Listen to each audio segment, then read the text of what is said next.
Sejarah Bani Israel merupakan bagian penting dari perjalanan umat manusia yang terekam dalam Al-Quran. Kaum ini disebutkan dalam berbagai ayat sebagai kelompok yang pernah mendapat keistimewaan dari Allah Subhanahu wa Ta'ala, namun juga mengalami berbagai ujian besar akibat penyimpangan mereka.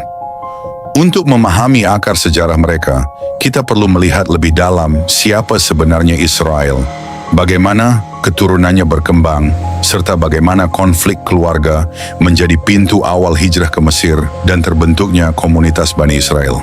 Mohon luangkan waktu untuk menonton hingga tuntas agar setiap hikmah tersampaikan utuh. Kalau perlu di-skip, biarkan iklannya saja yang di-skip. Jangan lupa dukung terus dakwah ini dengan tekan like, subscribe, dan tinggalkan komentar bila ada hal yang perlu diluruskan atau ditambahkan.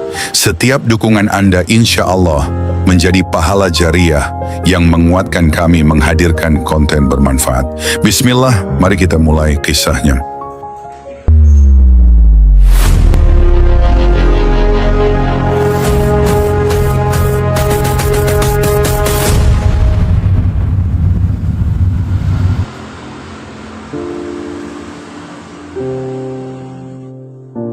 Kata Israel berasal dari bahasa Ibrani, yaitu dari dua kata. Isra yang berarti hamba atau kekasih, dan Il yang berarti Tuhan. Maka secara etimologis, Israel berarti hamba Allah atau kekasih Allah. Nama ini merupakan gelar yang diberikan kepada Nabi Yakub alaihissalam. Dengan demikian, istilah Bani Israel berarti anak keturunan dari Nabi Yakub alaihissalam. Mereka adalah kelompok etnis yang berasal dari 12 anak Yakub dan berkembang menjadi 12 suku.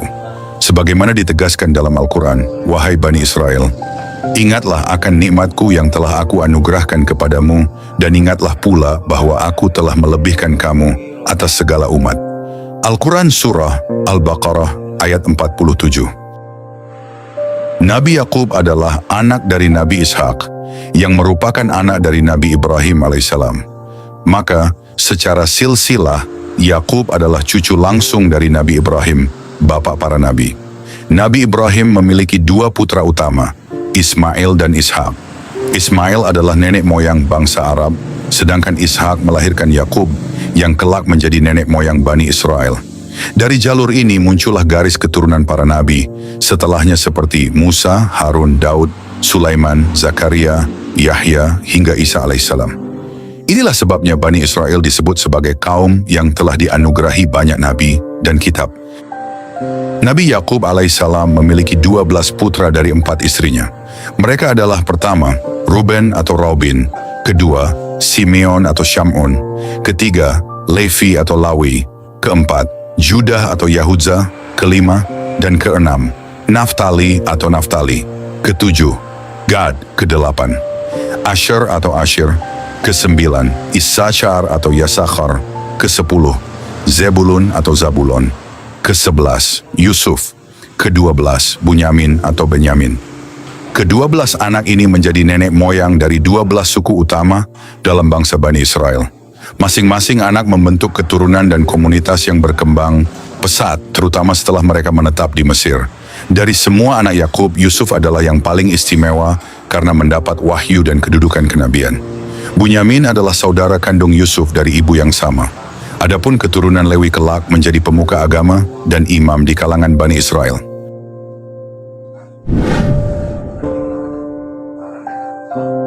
Kisah tragis Nabi Yusuf dimulai dari kecemburuan saudara-saudaranya.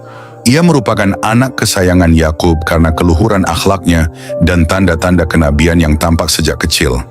Ketika Yusuf menceritakan mimpinya kepada sang ayah, Nabi Yakub langsung menyadari bahwa anak ini memiliki takdir besar. Ingatlah, ketika Yusuf berkata kepada ayahnya, "Wahai ayahku, sesungguhnya aku bermimpi melihat 11 bintang, matahari dan bulan. Kulihat semuanya sujud kepadaku." Al-Quran Surah Yusuf ayat 4. Nabi Yakub memerintahkan Yusuf agar tidak menceritakan mimpinya kepada saudara-saudaranya karena khawatir mereka akan iri dan membuat makar. Ayahnya berkata, "Hai anakku, janganlah kamu ceritakan mimpimu kepada saudara-saudaramu, maka mereka akan membuat makar terhadapmu. Sesungguhnya setan adalah musuh yang nyata bagi manusia." Al-Quran Surah Yusuf ke-5. Namun takdir tetap berjalan. Saudara-saudara Yusuf membuat rencana licik dengan berpura-pura mengajak Yusuf bermain lalu melemparkannya ke dalam sumur. Mereka pulang sambil membawa baju Yusuf yang dilumuri darah palsu, seolah ia dimangsa serigala. Nabi Yakub sangat terpukul, namun ia bersabar seraya menyerahkan segalanya kepada Allah. Yusuf kemudian ditemukan oleh rombongan musafir dan dijual sebagai budak di Mesir. Dan mereka menjual Yusuf dengan harga yang murah, yaitu beberapa dirham saja. Mereka merasa tidak tertarik padanya. Al-Quran Surah Yusuf ayat 20. Setelah bertahun-tahun menderita di Mesir dan mengalami berbagai fitnah, Yusuf akhirnya diangkat menjadi pejabat tinggi negara karena kemampuannya menakwil mimpi raja dan menyelamatkan negeri dari krisis pangan. Ketika musim paceklik melanda, saudara-saudara Yusuf datang ke Mesir untuk mencari bahan makanan. Setelah melalui beberapa peristiwa yang mengharukan, Yusuf akhirnya memperkenalkan dirinya dan memaafkan saudara-saudaranya. Ia kemudian mengundang ayahnya Yakub dan seluruh keluarga besar mereka ke Mesir. Dan dia Yusuf mengangkat kedua orang tuanya ke atas singgasana, dan mereka semuanya sujud kepada Yusuf. Yusuf berkata, "Wahai ayahku, inilah takwil mimpiku yang dahulu itu. Sungguh Tuhanku telah menjadikannya kenyataan."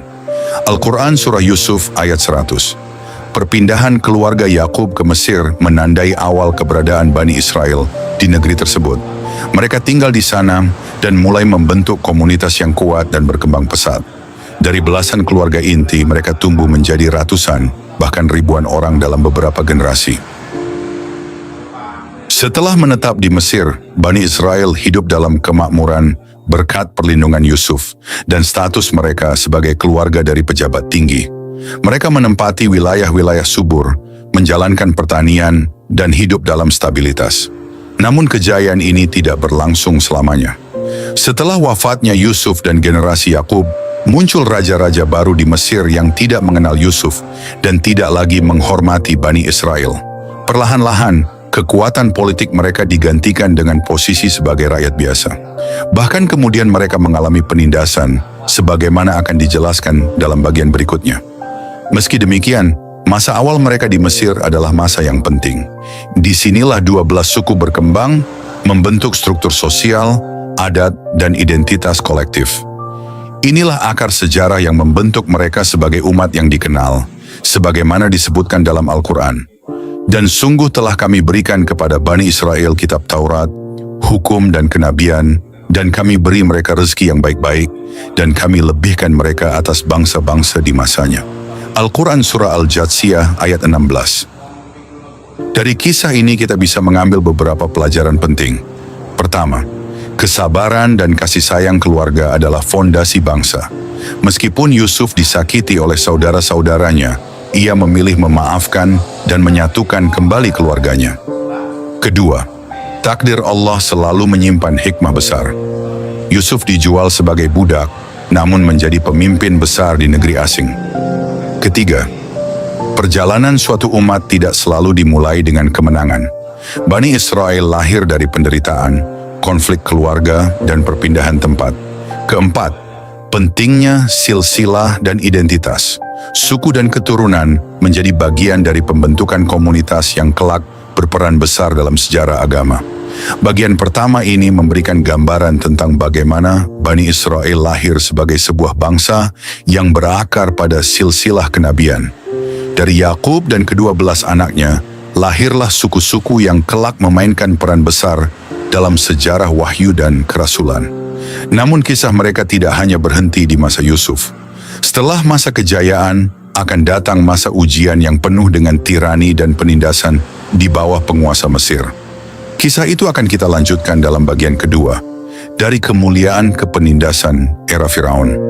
Hai Bani Israel, ingatlah akan nikmatku yang telah aku anugerahkan kepadamu, dan bahwa aku telah melebihkan kamu atas segala umat.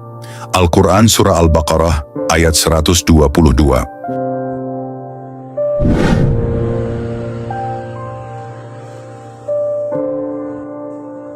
Setelah wafatnya Nabi Yakub alaihissalam dan Nabi Yusuf alaihissalam, Bani Israel memasuki fase baru dalam kehidupan mereka di Mesir. Pada awalnya keberadaan mereka dihormati karena jasa besar Yusuf alaihissalam yang telah menyelamatkan negeri Mesir dari paceklik. Namun seiring waktu, generasi yang menyaksikan kejayaan Yusuf pun sirna, dan datanglah generasi baru yang tidak mengenal Yusuf, serta merasa terancam oleh populasi dan kekuatan Bani Israel. Sebagaimana disebut dalam Al-Quran, demikianlah kami menempatkan Yusuf di negeri Mesir, agar dia dapat menetap di mana saja yang dia kehendaki. Al-Quran Surah Yusuf ayat 56. Nabi Yusuf alaihissalam hidup sebagai pemimpin tinggi di Mesir. Namun setelah wafatnya beliau, peran Bani Israel perlahan terpinggirkan. Pemerintahan Mesir saat itu berganti ke tangan dinasti Firaun yang baru, yang tidak mengenal sejarah Yusuf. Inilah awal dari diskriminasi dan penindasan terhadap Bani Israel.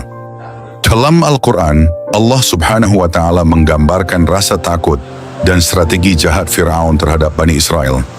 Sesungguhnya Firaun telah berbuat sewenang-wenang di bumi dan menjadikan penduduknya berpecah belah. Dia menindas segolongan dari mereka, menyembelih anak-anak laki-laki mereka, dan membiarkan hidup anak-anak perempuan mereka. Sungguh dia termasuk orang-orang yang berbuat kerusakan. Al-Quran Surah Al-Qasas ayat 4. Firaun melihat Bani Israel sebagai ancaman demografi dan politik. Maka ia mengeluarkan kebijakan keji, membunuh setiap bayi laki-laki yang lahir dari kalangan Bani Israel. Ini adalah strategi genosida yang menandakan awal dari penindasan sistematis yang brutal. Di tengah ketakutan itu, lahirlah seorang bayi laki-laki dari keluarga Bani Israel, kelak dikenal sebagai Musa alaihissalam. Sang ibu yang terinspirasi oleh wahyu dari Allah, menghanyutkan Musa ke sungai agar selamat dari pembunuhan. Dan kami ilhamkan kepada ibu Musa, susuilah dia, dan apabila kamu khawatir terhadapnya, maka hanyutkanlah dia ke sungai. Dan janganlah kamu khawatir dan jangan pula bersedih hati. Sesungguhnya kami akan mengembalikannya kepadamu dan menjadikannya salah seorang dari para rasul. Al-Quran Surah Al-Qasas ke-7. Dengan takdir Allah, peti kecil itu mengapung dan akhirnya ditemukan oleh keluarga istana. Istri Firaun, seorang wanita yang lembut hati, memohon kepada suaminya untuk menjadikan bayi itu sebagai anak angkat. Dan berkatalah istri Firaun, bayi ini adalah penyejuk hati bagiku dan bagimu. Janganlah kamu membunuhnya, mudah-mudahan dia bermanfaat kepada kita atau kita jadikan dia anak. Al-Quran Surah Al-Qasas ayat 9. Maka Musa pun tumbuh besar di dalam istana Firaun, berada tepat di jantung kekuasaan yang menindas bangsanya. Meskipun dibesarkan dalam lingkungan mewah, Musa alaihissalam tidak pernah melupakan identitasnya sebagai keturunan Bani Israel. Ia menyaksikan sendiri bagaimana kaumnya dipaksa bekerja keras, dipukul, bahkan dibunuh secara kejam. Suatu hari ketika melihat seorang pengawal Firaun memukul habis-habisan seorang Bani Israel, Musa tidak tahan. Maka Musa memukulnya, lalu matilah orang itu. Musa berkata, ini adalah perbuatan setan. Sesungguhnya setan adalah musuh yang menyesatkan lagi nyata. Al-Quran Surah Al-Qasas ayat 15. Setelah insiden itu, Musa menjadi buronan. Ia pun melarikan diri ke negeri Madian, di mana ia tinggal selama bertahun-tahun, menikah dan mulai menata hidupnya kembali. Tapi rencana Allah belum selesai. Saat dalam perjalanan kembali ke Mesir, Musa melihat api di Bukit Thur. Di sanalah Allah subhanahu wa ta'ala pertama kali berbicara langsung kepada Musa dan memberinya misi kenabian. Wahai Musa, sesungguhnya aku adalah Allah, Tuhan seluruh alam, maka lemparkanlah tongkatmu. Quran Surah Al-Qasas ayat 30-31. Musa alaihissalam diberikan dua mukjizat utama. Tongkat yang bisa berubah menjadi ular dan tangan yang bersinar putih bercahaya. Ia pun diperintahkan untuk mendatangi Firaun dan menyeru kepada tauhid. Pergilah kamu berdua, Musa dan Harun, kepada Firaun, sesungguhnya dia telah melampaui batas. Al-Quran Surah Al-A'raf ayat 103. Maka dimulailah pertemuan penuh ketegangan antara Musa dan Firaun. Musa berbicara dengan penuh hikmah dan kelembutan, namun Firaun dengan pongah menolak dan menuduh Musa sebagai tukang sihir. Ketika Musa menunjukkan mukjizatnya, Firaun bukannya beriman, malah mengumpulkan para penyihir untuk menandingi Nabi Musa. Namun Allah memberikan kemenangan kepada Musa. Lalu Musa melemparkan tongkatnya. Maka tiba-tiba tongkat itu menelan apa yang mereka sulap. Al-Quran Surah Al-A'raf 117. Para penyihir Firaun langsung bersujud, menyatakan iman mereka kepada Tuhan Musa dan Harun. Tetapi Firaun murka, mengancam dan menyiksa mereka. Bahkan setelah semua kebenaran di depan mata, Firaun tetap ingkar. Inilah babak awal kebangkitan Musa alaihissalam sebagai pemimpin Bani Israel. Di tengah tirani, kekerasan dan kezaliman, Allah menunjukkan bahwa cahaya kebenaran akan selalu menemukan jalannya, meskipun harus bermula dari seorang bayi yang hanyut dalam peti. Pertama, kekuasaan Allah mengatasi segala konspirasi. Bayi yang diburu justru dibesarkan di jantung istana musuhnya. Kedua, kesabaran dan hikmah dalam dakwah. Musa menghadapi tirani Firaun dengan keberanian, bukan dengan kebencian. Ketiga, pemimpin sejati tidak lupa. Asal-usulnya, Musa tetap peduli pada kaumnya walau hidup di istana. Keempat, mukjizat bukan untuk hiburan, tapi untuk kebenaran. Semua mukjizat Musa adalah bentuk pembuktian terhadap kerasnya hati penguasa zalim. Bagian ini menunjukkan bahwa sejarah Bani Israel tidak selalu kelam. Mereka pernah memiliki seorang pemimpin agung seperti Nabi Musa alaihissalam yang membela hak mereka dan melawan tirani. Namun, awal dari kemenangan adalah ketika mereka sadar akan siapa yang memimpin mereka. Seorang utusan Allah yang penuh cinta, hikmah, dan ketegasan. Sesungguhnya Firaun dan kaumnya telah berbuat sewenang-wenang di bumi dan melampaui batas. Al-Quran Surah Yunus ayat 83. Bagian selanjutnya akan membahas perjalanan Eksodus paling dramatis dalam sejarah umat manusia. Bagaimana Musa membawa Bani Israel keluar dari Mesir, membelah lautan, dan bagaimana mereka tetap gagal dalam menjaga iman setelah mukjizat yang begitu nyata.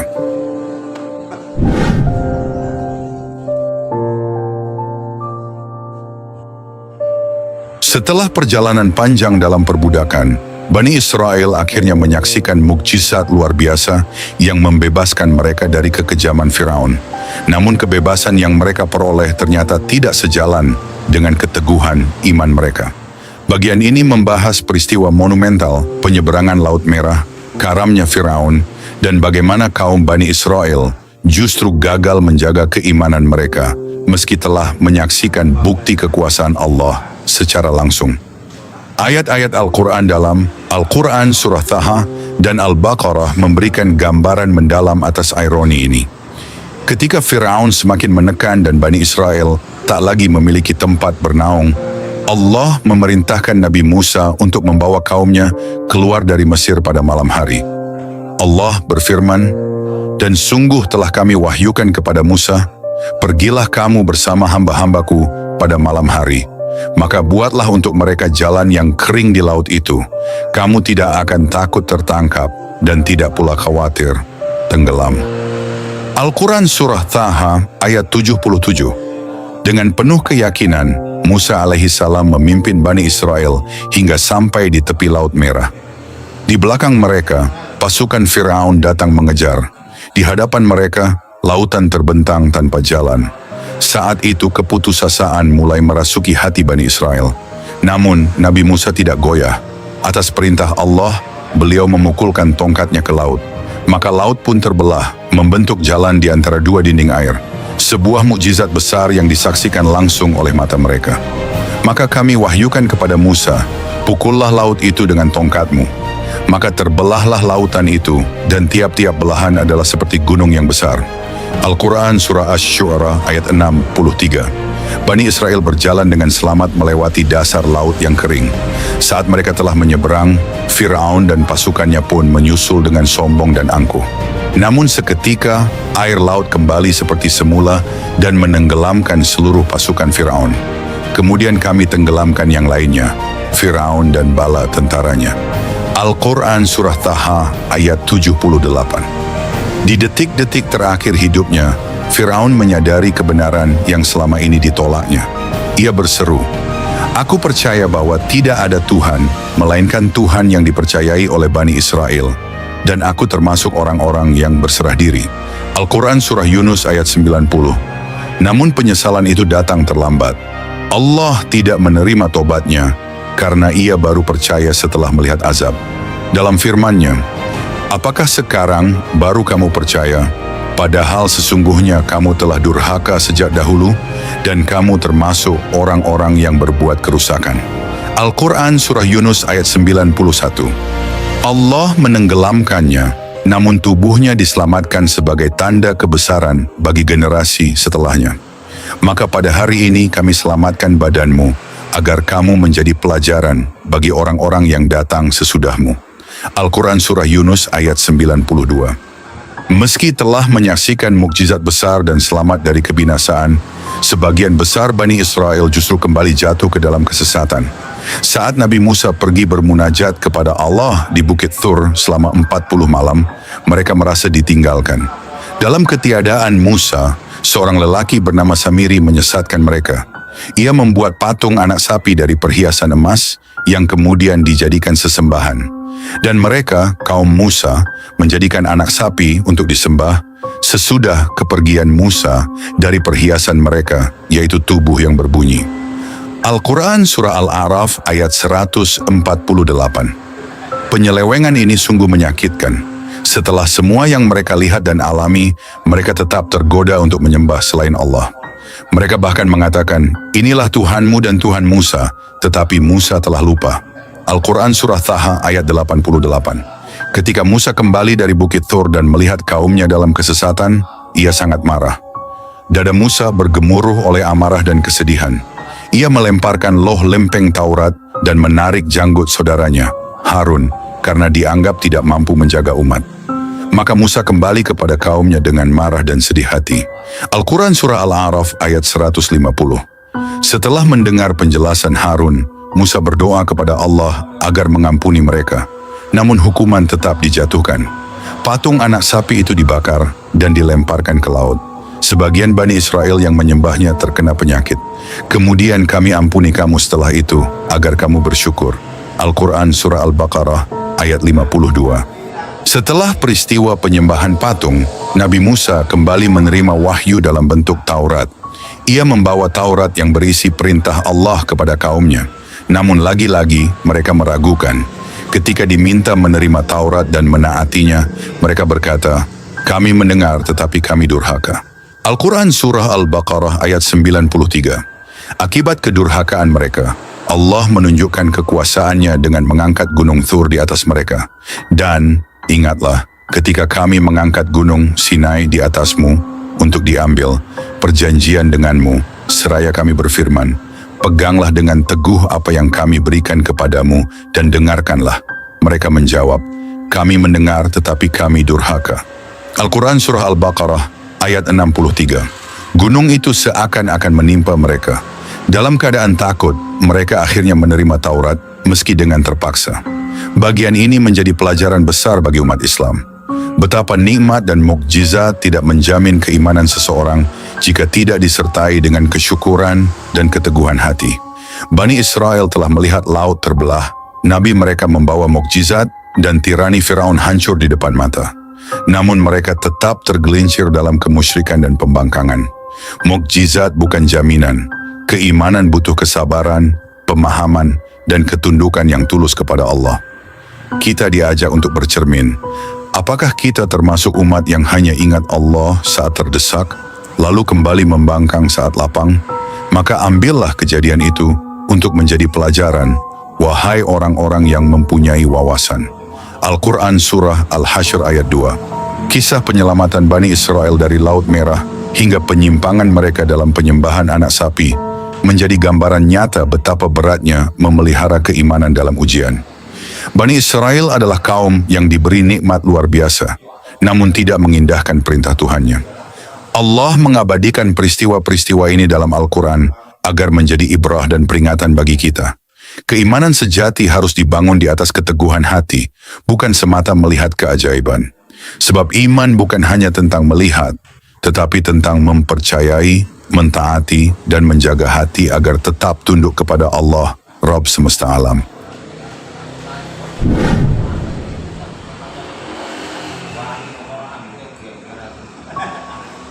Salah satu titik nadir dalam sejarah Bani Israel terjadi setelah mereka diselamatkan dari kejaran Firaun dan menyaksikan berbagai mukjizat Allah melalui Nabi Musa alaihissalam. Namun alih-alih semakin bertakwa, sebagian dari mereka justru menunjukkan kesombongan yang tak dapat dinalar akal sehat. Mereka menuntut untuk melihat Allah secara langsung. Allah Subhanahu wa Ta'ala mengabadikan kejadian ini dalam firman-Nya. Dan ingatlah, ketika kamu berkata, "Wahai Musa, kami tidak akan beriman kepadamu sebelum kami melihat Allah dengan jelas." Maka halilintar menyambarmu, sedang kamu menyaksikan. Al-Quran Surah Al-Baqarah ayat 55. Tuntutan ini bukan sekadar kekeliruan logika, tetapi bentuk arogansi spiritual. Mereka bukan hanya menolak bukti-bukti kenabian, tetapi mencoba menantang eksistensi Allah dengan syarat yang mustahil dan penuh kedurhakaan. Setelah mereka disambar petir dan meninggal, Nabi Musa alaihissalam memohon kepada Allah agar mereka dihidupkan kembali. Hal ini bukan karena mereka pantas diselamatkan, tetapi sebagai bentuk rahmat Allah dan kesempatan bagi mereka untuk bersyukur. Kemudian kami bangkitkan kamu sesudah kamu mati, supaya kamu bersyukur. Al-Quran Surah Al-Baqarah ayat 56. Namun sayangnya, rasa syukur itu tidak pernah tertanam kuat dalam dada mereka. Setelah melewati Laut Merah dan mukjizat demi mukjizat, Nabi Musa alaihissalam diperintahkan untuk memimpin kaumnya menuju Tanah Suci, Baitul Maqdis. Tanah ini dijanjikan kepada mereka sebagai tempat tinggal yang penuh berkah. Namun ketika mendekati wilayah tersebut, para pengintai melaporkan bahwa di dalam negeri itu tinggal orang-orang yang kuat dan berperangai kejam. Mendengar hal itu, Bani Israel ketakutan. "Wahai Musa, sesungguhnya di dalam negeri itu ada orang-orang yang sangat kuat dan kejam. Kami tidak akan memasukinya sebelum mereka keluar darinya. Jika mereka keluar dari sana, niscaya kami akan masuk." Al-Quran Surah Al-Maidah ayat 22. Lebih jauh lagi, mereka bahkan menyuruh Musa dan Tuhannya pergi berperang saja, sementara mereka akan menunggu di tempat. "Wahai Musa, kami tidak akan memasukinya selama-lamanya, selama mereka masih di dalamnya. Karena itu pergilah engkau bersama Tuhanmu dan berperanglah kamu berdua. Sesungguhnya kami hanya akan duduk menanti di sini saja." Al-Quran Surah Al-Maidah ayat 24. Penolakan ini menunjukkan betapa lemahnya keimanan mereka, meskipun telah melihat dengan mata kepala sendiri bagaimana Allah menghancurkan Firaun. Allah murka dan sebagai hukuman mereka dihukum berputar-putar di padang Ti'ih selama 40 tahun. Allah berfirman, "Kalau begitu, sesungguhnya negeri itu diharamkan atas mereka selama 40 tahun. Mereka akan berputar-putar di bumi, padang Ti'ih. Maka janganlah kamu bersedih hati memikirkan orang-orang yang fasik itu." Al-Quran Surah Al-Maidah ayat 26. Meskipun dihukum dengan hidup mengembara di padang pasir yang tandus dan panas, Allah masih menunjukkan kasih sayangnya. Dia tidak mencabut seluruh nikmatnya dari kaum itu. Pertama, Allah menurunkan ghamam, awan peneduh yang menaungi mereka dari teriknya matahari padang pasir. Kedua, Allah memberi mereka manna dan salwa, makanan lezat yang tidak perlu ditanam atau diolah. "Dan kami naungi kamu dengan awan, dan kami turunkan kepadamu manna dan salwa. Makanlah dari makanan yang baik-baik yang telah kami berikan kepadamu." Al-Quran Surah Al-Baqarah ayat 57.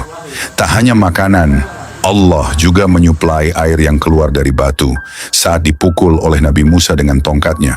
Dan ingatlah, ketika Musa memohon air untuk kaumnya, lalu kami berfirman, "Pukullah batu itu dengan tongkatmu." Maka memancarlah daripadanya 12 mata air. Setiap suku telah mengetahui tempat minumnya masing-masing. Al-Quran Surah Al-Baqarah ayat 60. Ini adalah bentuk rahmat yang luar biasa. Di tengah murkanya, Allah tetap memperlihatkan kasih dan pemeliharaannya. Namun bagaimana tanggapan Bani Israel? Alih-alih bersyukur, mereka mengeluh. Mereka mulai merasa bosan dengan manna dan salwa, lalu meminta makanan yang lebih biasa seperti yang dimakan manusia di bumi. Dan ingatlah, ketika kamu berkata, "Wahai Musa, kami tidak tahan, hanya makan dengan satu macam makanan saja," maka mohonkanlah kepada Tuhanmu untuk kami, agar Dia memberi kami apa yang ditumbuhkan oleh bumi, seperti sayur mayur mentimun, bawang putih, kacang adas, dan bawang merah. Al-Quran Surah Al-Baqarah ayat 61. Respons Nabi Musa terhadap permintaan ini sangat tegas. Ia mencela kebodohan dan mental terjajah yang justru meminta kembali kenikmatan semu dari Mesir, negeri tempat mereka diperbudak. Musa menjawab, "Apakah kamu hendak menukar sesuatu yang lebih baik dengan sesuatu yang lebih rendah? Pergilah kamu ke suatu kota, pasti kamu memperoleh apa yang kamu minta." Al-Quran Surah Al-Baqarah ayat 61. Permintaan itu tidak hanya menunjukkan ketidaksyukuran, tetapi juga menguak tabiat Bani Israel yang lemah dalam kesabaran dan tidak mampu melihat nikmat dari sudut pandang yang hakiki. Sikap-sikap Bani Israel ini mengundang murka Allah berulang kali. Mereka bukan hanya mengingkari nikmat, tetapi juga melampaui batas. Salah satu bentuk pelanggaran paling besar yang dilakukan oleh generasi berikutnya adalah membunuh para nabi dan orang-orang yang mengajak kepada kebenaran. Kemudian mereka ditimpa kehinaan dan kemiskinan, dan mereka mendapat kemurkaan dari Allah. Hal itu terjadi karena mereka selalu mengingkari ayat-ayat Allah dan membunuh para nabi tanpa alasan yang benar. Demikian itu karena mereka durhaka dan melampaui batas. Al-Quran Surah Al-Baqarah ayat 61. Bani Israel dalam berbagai periode sejarahnya tidak hanya menunjukkan pembangkangan terhadap Musa alaihissalam, tetapi juga terhadap nabi-nabi setelahnya. Dalam ayat lain Allah berfirman, "Sesungguhnya orang-orang yang kafir kepada ayat-ayat Allah dan membunuh para nabi tanpa alasan yang benar, serta membunuh orang-orang yang menyuruh berlaku adil di antara manusia, maka berilah kabar gembira kepada mereka akan azab yang pedih." Al-Quran Surah Ali Imran ayat 21. Kedurhakaan mereka bukan hanya historis, tapi juga menjadi pelajaran moral bagi generasi setelahnya. Sejarah Bani Israel bukan sekadar kisah masa lampau yang usang tertimbun pasir zaman. Ia adalah cermin panjang tentang bangsa yang diberikan banyak nikmat, diangkat derajatnya di antara umat lain, namun berkali-kali pula tergelincir dalam dosa besar, kufur nikmat, membunuh para nabi, menyimpang dari wahyu, dan meremehkan perintahan Allah. Allah Subhanahu wa Ta'ala berfirman, "Dan sungguh telah kami berikan kepada Bani Israel kitab, kekuasaan dan kenabian, dan kami beri mereka rezeki yang baik-baik, dan kami lebihkan mereka atas segala umat pada masa itu." Al-Quran Surah Al-Jatsiyah ayat 16. Namun nikmat yang besar tak menjamin keselamatan jika hati keras dan ilmu tak dibarengi ketundukan kepada Allah. Bani Israel akhirnya jatuh bukan karena kekurangan anugerah, tapi karena kesombongan terhadap kebenaran. Apakah setiap kali datang kepada kalian seorang rasul membawa sesuatu yang tidak sesuai dengan keinginan kalian, lalu kalian menyombongkan diri, lalu sebagian kalian mendustakan, dan sebagian yang lain kalian bunuh? Al-Quran Surah Al-Baqarah ayat 87.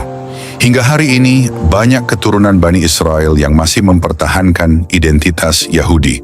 Sebagian mereka menjelma menjadi kekuatan dunia dalam bidang teknologi, politik, dan ekonomi.